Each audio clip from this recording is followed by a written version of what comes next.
Now, the theme of this year's World Environment Day is beating plastic pollution. India is hosting the celebrations. India's Environment Minister Dr. Harsh Vardhan says India's philosophy is rooted in the concept of coexistence with nature. However, one need not be a scientist to understand the scale of pollution on our streets and beaches. Plastics are omnipresent and alternatives are prohibitively expensive. Governments in the past have unsuccessfully tried to ban plastics. Bureaucratic corruption and lack of manpower to enforce the ban ensured little was achieved. Some also argue poor citizens cannot be forced to join the expensive war on pollution. Sample this. A citizen buying vegetables gets a plastic bag free of cost. A biodegradable bag of similar capacity costs the consumer anywhere between 5 and 20 rupees. Packaged food is another big contributor to plastic pollution. A sweet beverage in a plastic bottle can be bought for as little as 10 rupees, but the same beverage will cost double the amount in an aluminium can. Citizens cannot be expected to shell out extra money when consumer goods companies have been slow to move towards environmental-friendly packaging. Not many could have thought a few years ago that bottled water would sell like hotcakes in India. Massive marketing budgets and targeted campaigns have helped companies penetrate even smaller towns and villages, most of which do not have effective waste management systems. Prime Minister Narendra Modi has made Clean India a top priority of his government. And the war on plastics is definitely a challenge all Indians must face together. India's leadership in fighting pollution is a welcome step. Today marks a major step in that direction, but tangible results will come only when all Indians come together.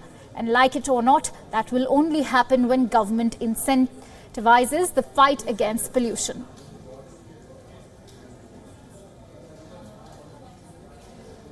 Now, even though India recycles 90% of its plastic waste and outperforms Japan, Europe and the US, a study has revealed that India continues to be among the top 5 countries generating e-waste. Over 95% of e-waste generated is managed by unorganized sector and scrap dealers who dismantle the waste instead of recycling it.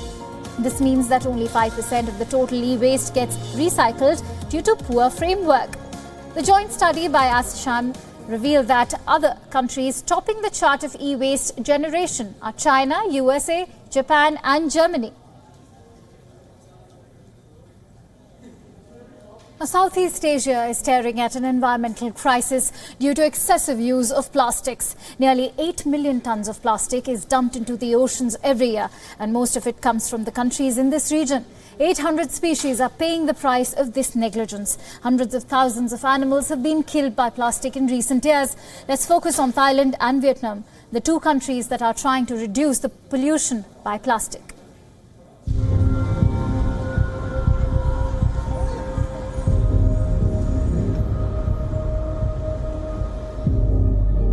Plastic is choking the planet.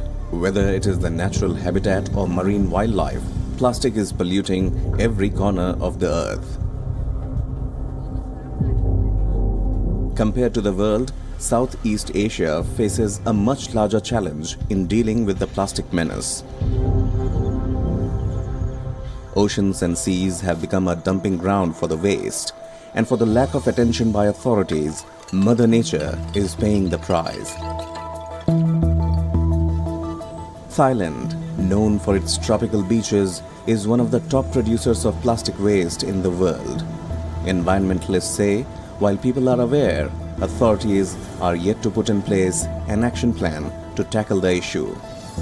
ทุกคนรู้ว่าเกิดปัญหาละแต่การที่จะเกิดการทำงานร่วมกันเพื่อที่จะนำไปสู่การลดได้จริงๆเนี่ยยังไม่เห็นแผนร่วมด้วยซ้ำนะเพราะว่าในเรื่องของอาเซียนเองเนี่ยเขาก็บอกว่าอันนี้เป็นเรื่องที่ต้องทำแต่แอคชั่นแพลนจริงๆเนี่ยเรายังไม่เห็นว่ามันจะทำยังไงเพื่อที่จะนำไปสู่การลดร่วมกันได้จริงๆนะคะ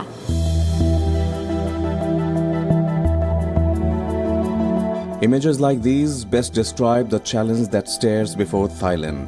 This whale choked on plastic bags and died after suffering for 5 days. An attempt to rescue the whale was in vain.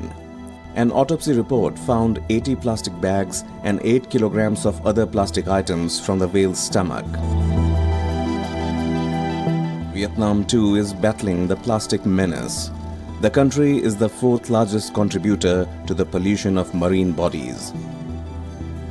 This beach, located south of the capital city of Hanoi, has more plastic than sand, and the locals are helplessly staring at an environmental crisis. Sinh ra cái túi bóng đây từ đời đây là rác nhiều, cái gì cũng bỏ vào túi bóng. Họ muối từng cân tôm cân cá họ cũng muối vào túi bóng, muối mực muối chát họ cũng muối vào túi bóng. Xong khi họ về họ đổ ra rổ đấy, họ lại vứt túi bóng xuống biển, thì nước biển nó to lên đến đâu thì nó lại rùa tôi lên đến đấy. Nó còn không tàu mà cái túi bóng đây nó nâu tàu nâu hư nó. Có rất ảnh hưởng đến đời sống của dân chứ. Cứ về mùa nắng này, mỗi khi là cái gió đông người ta nó tạt vào trong dân làng người ta nó quá thể ô nhiễm luôn, hôi lắm. Cho nên là các cô cũng đề nghị với nhà nước rồi bảo vệ về cái môi trường cho dân người ta để hưởng được cái thể trong lành, cái khí hậu trong lành, chứ là vất vả lắm cháu.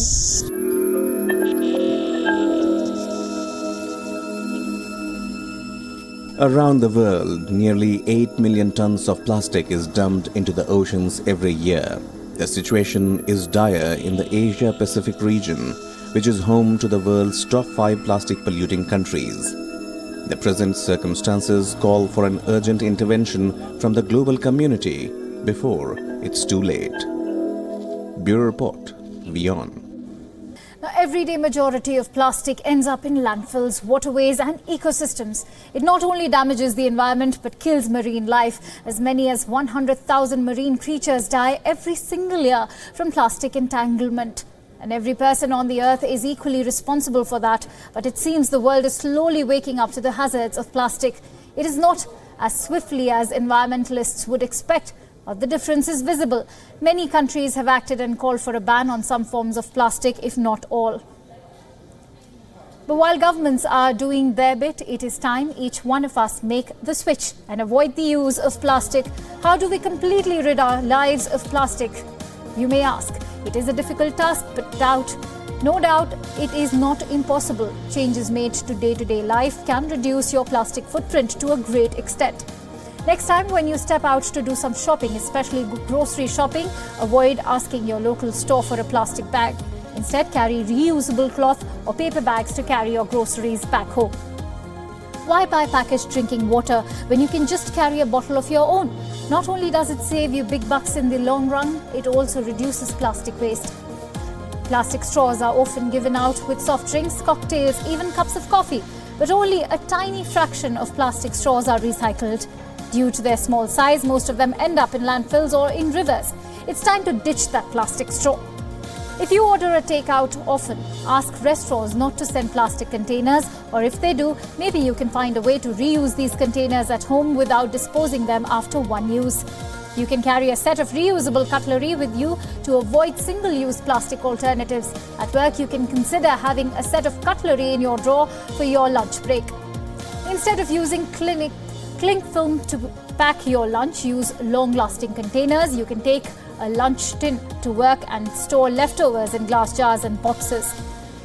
You may reduce your use of plastic, but when it comes to garbage disposal, most of us dump our trash in bins that are lined with plastic bags.